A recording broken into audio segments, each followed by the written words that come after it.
Actor Sterling Holloway, who had provided the voice for the Cheshire Cat in Alice in Wonderland, was cast as Winnie the Pooh. To be in the same recording studio with Sterling Holloway was a great treat. I mean, the man was a consummate artist. I used to watch the way he performed. He used to underplay his lines. He would do them so softly and so easily. Oh, hello. Am I glad to see you? It's more friendly with two. Sterling Holloway was just, well, I was going to say he was a teddy bear. He was like Pooh. He was the human version of Pooh. And Paul Winchell is just a genius. Incredible talent, whimsy, timing, all the things that require a personality to bounce out of the screen. Paul Winchell has it. When he gave voice to Tigger, he really did something special. Hey, this is a cinch. You come in and you look at all the characters on the wall. You try to see whether you can match some kind of a voice quality to the pictures that you see.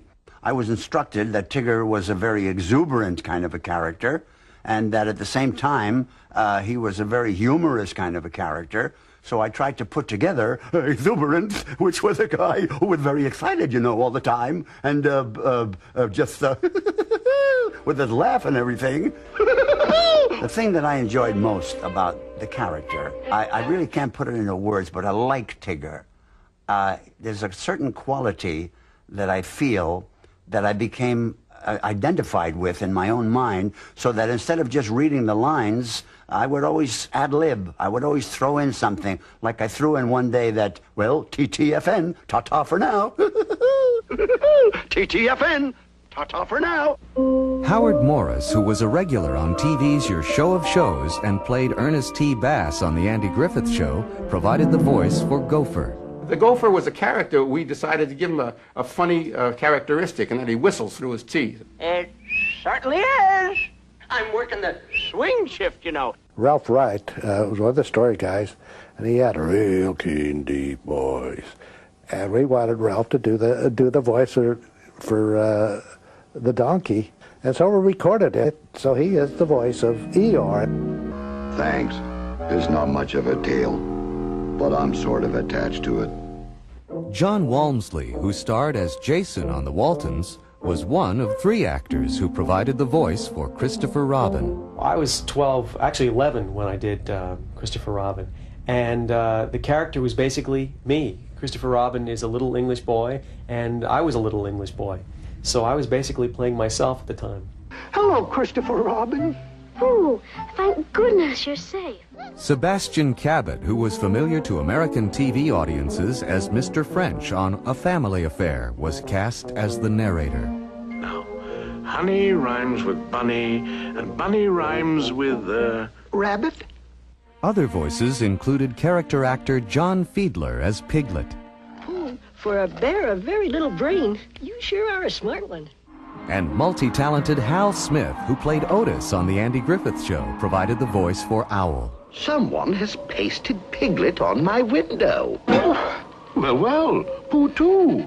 After the dialogue was recorded, the animators could begin the task of bringing the characters to life.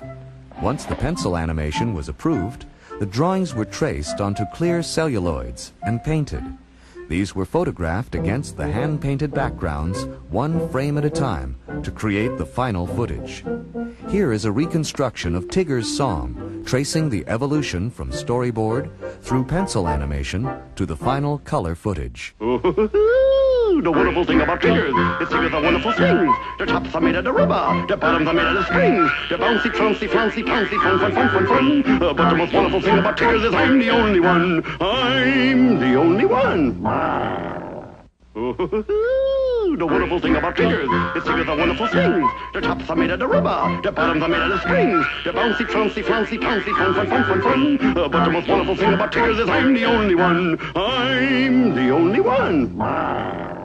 Buddy Baker wrote, arranged, and conducted the musical score to complement the songs written by the Sherman Brothers.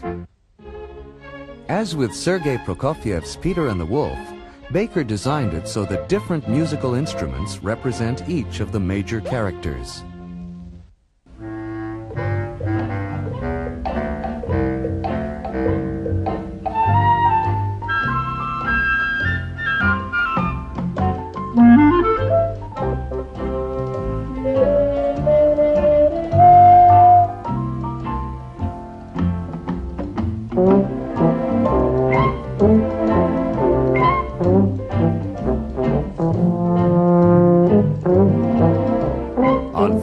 24th, 1966, Winnie the Pooh and the Honey Tree was released theatrically.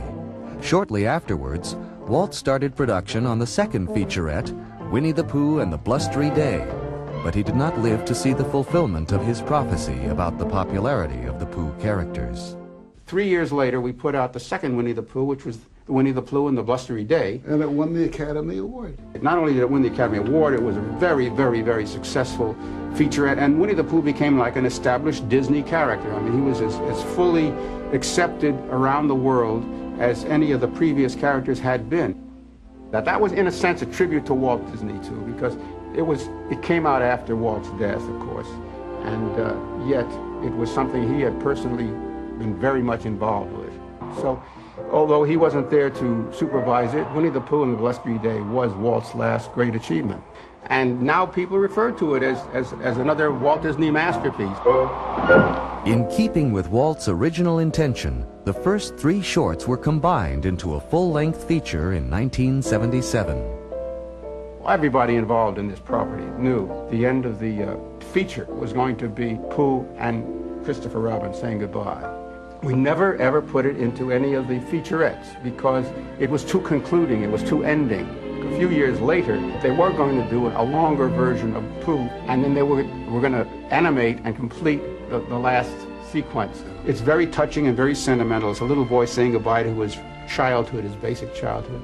This was my first exposure to that story, and I didn't know what was coming. Got to that, and I'm reading this dialogue and just completely lost it. And that's what you hear in the show. And when I saw this as an adult, I thought, man, that's like the best scene I've ever done, because it was totally real. You know something, Pooh? I'm not going to do just nothing anymore. You mean never again? Well, not so much. Pooh, when I'm away just doing nothing, will you come up here sometimes? You mean alone? Just me? Yes. And Pooh, promise you won't forget me? Ever? Oh, I won't, Christopher. I promise. Not even when I'm 100? How old shall I be then? 99. Silly old bear. Disney has to be credited for bringing the popularity of Milne's story of Winnie the Pooh to the American public. There's certainly an honesty and an innocence to these Pooh characters. They aren't putting anything over on anybody. They don't try to put anything over on each other. They're very honest with each other. I think they believe in each other and care for each other. And I think that the kids could get a wonderful lesson from that, so can grown-ups. Pooh is the essence of childhood adventure, childhood imagination, a childhood fantasies. It's the perfectly safe world. Everybody is nice. They're all characters. They're all peculiar. Rabbit's very fastidious and fussy, and Owl is a windbag. He talks all the time, but they're all lovable. They're all wonderful. And Pooh, of course, is a bear of very little brain, but he's all love. And it's safety, and it's purity, and it's something I wish we all had more of in this world. We never will forget our hero of the wet, our quick-thinking, unthinking Pooh Bear. And Piglet, who indeed helped out a friend in need, but truly they're the heroes of the day. So we say hip, hip, hooray for the Piglet and the Pooh. Piglet and Pooh. What's all that stomping and singing and silly shenanigans? And generosity. Hip, hip, hooray! Hip, hip, hooray! Hip, hip, hooray for Winnie the Pooh! And Piglet, too.